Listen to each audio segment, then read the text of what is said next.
don't bother me, does it? Looks like that big beat here.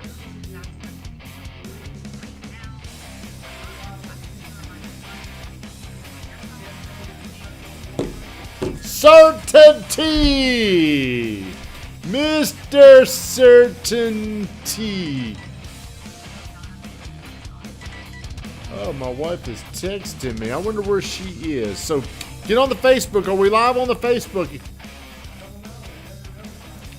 Man, that's why we stopped doing Facebook. There we go. I'm on there, Van. I see it right here. Good morning, everybody. Happy what day is it? Wednesday. I'm really in a blur right now. We got a lot of things going on, and it's hard for me to keep up with what day it is. As always, we start this show 60 seconds of gratitude, forcing our mind, forcing our emotions to focus on something positive. We got Edward in here today. We're with a small audience. Edward, what is something that you're very thankful for right now? I am thankful for you for reminding me. Oh, whatever. What are you thankful for, Edward? I'm thankful for this croissant. Thankful for... Okay, well, maybe you could... Van, is there anything... Van, do you have anything in your life that you could be or you should be thankful for right now? Well, I'm thankful for pretty much everything in my life. I'm thankful. Yeah, but when you're appreciative of everything in your life, how can you really be thankful? I mean, it's just you have an attitude of general thankfulness about everything that's going on. But is there one thing that really stands out for you?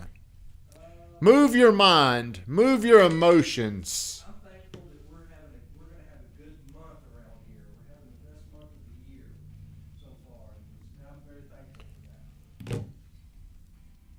Yeah, I'll second that. Is this I don't know, is this a good month finally? We've had a lot of bad months. We've had a bad November. We've had a bad December. We've had a bad January. How was February? Not real good, not horrible.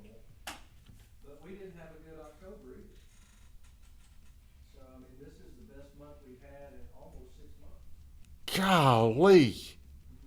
Ain't that crazy? So it's been 6 months. Man. You're welcome. Thank you. Is it because of you? Are you taking all the credit for it? I'll give you all the credit. So, God, it has been a long time, and it's going to be a while. So that's to get through this. So this is why it's crucial to find gratitude. Crucial. It's so important to find positivity in negative situations, because a negative mindset. What do you think a negative mindset creates? Negativity. It does. And what does negativity create? What is the outcome? When you're thinking of an outcome, the end result, and you mix some negativity in there, what do you think the outcome's going to look like? A negative one. Well, what does that mean? Bad results. Bad results. Low production, low attraction. Your life just gets a lot harder when there's an element of negativity inside of it. Moving on to the show. So, I am a huge believer of always being certain. Van, when you think of the definition, whenever you think of being certain, what does certain sound like? What does certain mean? What does certainty imply to you? It implies to me that you have no doubts in your mind. No doubts in your mind is a good... So hello Jish, hello Hayden, I hope you get on here. Please share the stream, by the way. So whenever you're in communication with somebody, you can be certain, you can be in doubt, you can be in mystery, you can be in different emotional states. Can be very confusing. What are some things that you look for to know that somebody is certain? Confidence. How do you know when the other person is certain? How do you know your girlfriend's certain? Responds quickly. How do you know? Okay, they respond quickly. All right, that's good. How else do you know? How would I know when my wife is certain? You can just tell. I can just tell, but what if? How can you tell when she's certain, Van?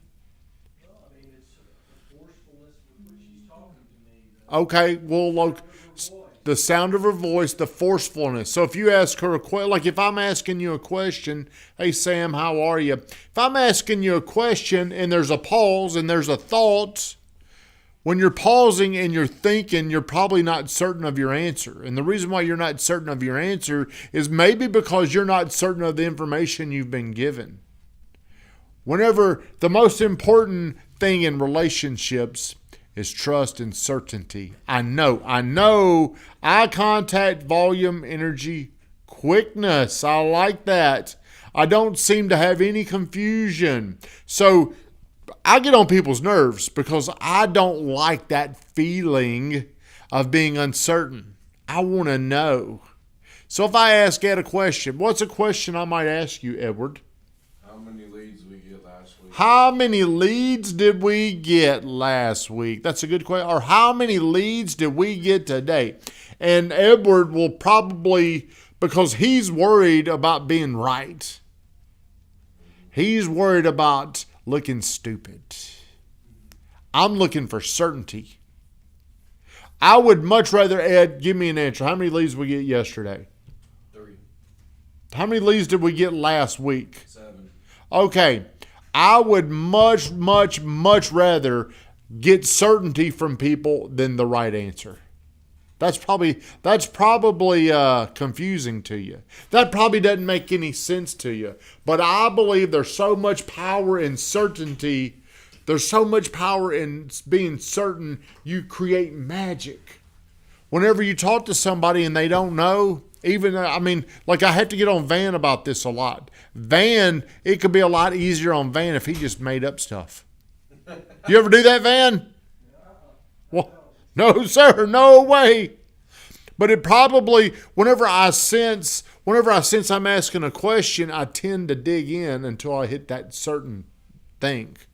Does that make sense to you? But certainty is not just about sales and about business. It's also about relationships. Like if you're in a certain relationship, there's a calm, there's a peace, there's a happiness. What does an uncertain relationship look like? Hectic. Chaos. Doubt. Cheating. What, Van? Jealousy. It really produces, uncertainty creates a lot of drama, a lot of toxic, a lot of arguments. Yes. I was going to say the uncertainty creates uncertainty. Uncertainty that you could give me uncertainty. Whenever you give me uncertainty, I'm uncertain about, is this the right thing for you? That's how I start thinking. Whether I'm right or I'm wrong, that's why I'd rather you say, look, yeah, it's 3. Then you could come back later and tell me, no, man, I was wrong. It's actually 4. I was moving too fast. Moving too fast. But I'm a certain person and I want to be around other certain people. And also, it can also make you question other things. Like what, Van? Tell us more. Well, just like anything, like if you feel uncertain and I create uncertainty or make a mistake, then that's going to make a person question other things that I've said. Ooh. I think whenever you're operating with uncertainty, you create more mistakes. I think that's what Hayden's saying. Well, Hayden's a basketball player. Hayden, when he becomes uncertain of his shot, he probably creates a lot of other bad shots, right? Yes. Man, if you can trick yourself into being certain, you cannot be persuasive without being certain.